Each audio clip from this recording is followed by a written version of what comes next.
Guardian Angel 2008, Germany. In the quiet town of Osnabrück, nurse Nils Hegel, affectionately called Guardian Angel by his colleagues, commits his first sinister act.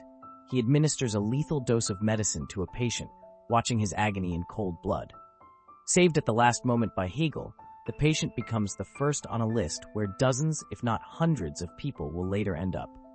But no one at that moment does not suspect that behind the mask of a good-natured medic hides a real monster. Dr. Death, as the press dubbed Hegel, cold-bloodedly and methodically kills his patients. His thirst for vanity knows no bounds. He artificially creates critical situations to then heroically save patients, basking in the glory and admiration of colleagues. However, Hegel's insidious game had to end sooner or later. In 2014, he is arrested on suspicion of murdering one of his patients. The investigation reveals the gruesome truth. Dr. Death, not just a killer, he is a serial maniac, on whose account at least 106 deaths. And that's not a complete list. As the investigation reveals more and more new episodes, and the number of victims of the Guardian Angel continues to grow. But his cold-blooded experiments most often turn tragic. People died. Dr. Death could not stop. To prove his guilt, investigators had to conduct 174 exhumations. However, many potential victims were cremated. The investigation suggests that, in fact, Hegel could have killed at least 300 people. Niels Hegel was born in 1977 into an ordinary German family in the town of Wilhelmshaven. His father worked as an orderly at the local hospital, and his mother was a housewife. According to the memories of his classmates, Niels did not stand out, except that he was withdrawn and sullen. In his spare time, he spent hours listening to the radio, tuning it to the police station. Imagining himself a tough gangster who cleverly escapes from justice, he may have already drawn inspiration for his future crimes. After high school, Hegel decided to become a nurse at Velihad Hospital College. He could not afford to become a doctor. His family could not afford it. Nils' plan was simple. First become a nurse, gain experience and save money, and then go to medical school. In 1998, after graduating, he got a job at a Red Cross clinic. Then, he moved to the intensive care unit of the cardiology department in Oldenburg, where he worked as a nurse and assistant anesthesiologist. It was here that he gained access to the drugs he would later use for his gruesome experiments. But it was as if fate began to play out on Hegel. First, he lost his father, who died of a heart attack, and then his pregnant wife died in a car accident. Perhaps it was these tragedies that broke his psyche and drove him to thoughts of revenge. He decided that the whole world should pay for his losses and began to kill those who, as it seemed to him, did not deserve the love and happiness that he himself had lost. Hegel's first victim was 63-year-old Brigitte Arndt. She was admitted to the clinic with a diagnosis of arrhythmia and was accompanied by her daughter. Niels, unnoticed by the woman and her daughter, injected her with a drug from which she died on the way to the operating room. Immediately after the first murder, Hegel was gripped by fear. He was afraid of being exposed, had nightmares, and flinched at every rustle. It seemed to him that he was bound to leave some evidence. But as the days went by, the police never came for him. And then Hegel realized that he had found the perfect place for his crimes, a hospital where he could prey on his victims with impunity. Later, forensic psychiatrists who examined the maniac concluded that he killed out of boredom. He was interested in playing God, experimenting on people's lives, watching their agony, feeling a sense of power and control. It was as if he was conducting lethal experiments, each time wondering if the patient would survive or not, if he would be caught, or if he had managed to devise the perfect crime. If the murder of 63-year-old Brigitte Arndt had been investigated, many lives could have been saved. But no one could have imagined that the good-natured nurse was capable of such a cold-blooded atrocity. It was then that Hegel got his first taste of impunity. Over time, colleagues noticed that in the intensive care unit where Hegel worked, the mortality rate of patients has increased dramatically. However, these suspicions at first paled against the background of miraculous rescues which demonstrated Hegel. Doctors watched his masterful resuscitation with admiration, dubbing him Rambo Resuscitator.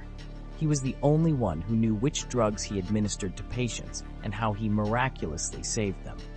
And no one, of course, guessed that these deadly situations were skillfully staged by Hegel himself. Nevertheless, rumors about his strange working methods began to spread. Concerned colleagues eventually reported their suspicions to the hospital management. Instead of going to the police, however, Hegel was simply asked to resign of his own accord and given a glowing character reference.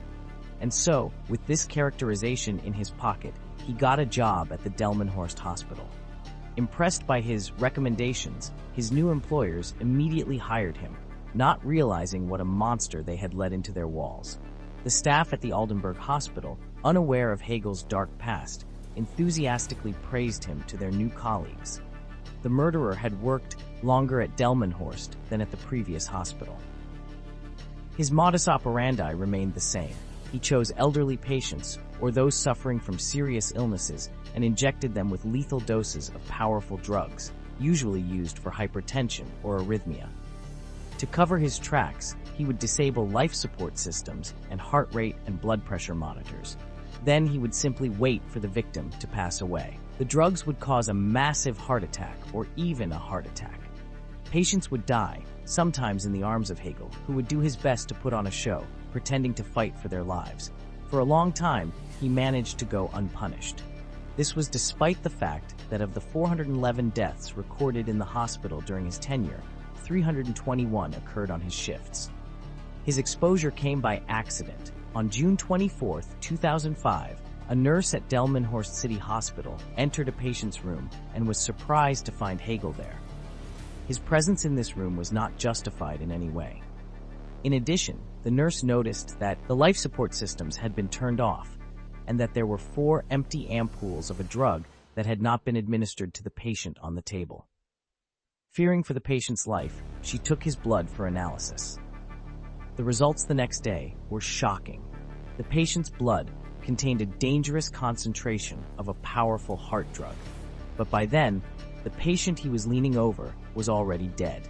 The nurse immediately reported her suspicions to the attending physician. They discussed the situation and decided to contact the police immediately. However, Hegel was allowed to finish his shift. Incredibly, he managed to kill another patient in the meantime. He was arrested 2 days later. In 2008, Hegel was sentenced to 7 years in prison for attempted murder. While serving his sentence, in 2012, he confessed to his cellmate that he had many lives on his conscience. The cellmate reported this conversation to the prison director. A new investigation was launched against Hegel. In early June 2019, the Oldenburg court found Niels Hegel guilty of killing 85 patients and sentenced him to life imprisonment. Investigators were also interested in the actions of the management of the hospitals where Hegel worked at different times. According to the prosecutor, the management of the Delmenhorst Hospital had irrefutable evidence that Hegel killed patients, but chose to keep silent in order not to spoil the reputation of the clinic. Soon, 2 former senior doctors and hospital administrators were on trial on charges of accessory to murder by omission. In 2005, when Hegel was arrested, journalists dubbed him the Angel of Death, Dr. Death, and the White Coat Killer. But behind these high-profile nicknames was a cold-blooded killer who cynically played with human lives. Angel of Death, or Dr. Death. Nils Hegel, the serial killer who plagued German hospitals, was not obsessed with the lust for fame. His motives were far more sinister. Hegel is a narcissist in the extreme. He didn't just want to be known as the most skillful resuscitator. His manic interest lay in playing with death itself. He thought he was the master of destiny, deciding for himself who should live and who should die, and then resurrecting those he himself had condemned to death. Lawyers tried to portray Hegel as Dr. Death, tormented by compassion for his victims. According to them, he spared them from agonizing suffering, from inevitable extinction in hospital wards, lies that defy all criticism. And unfortunately, some jurors succumbed to this manipulation, feeling pity for Hegel. Psychologists saw the root of his atrocities as stress. His father's death from a heart attack certainly left a deep mark, but perhaps the true cause lay elsewhere. Seeing the daughter's touching concern for her mother, Hegel may have been possessed by a burning envy.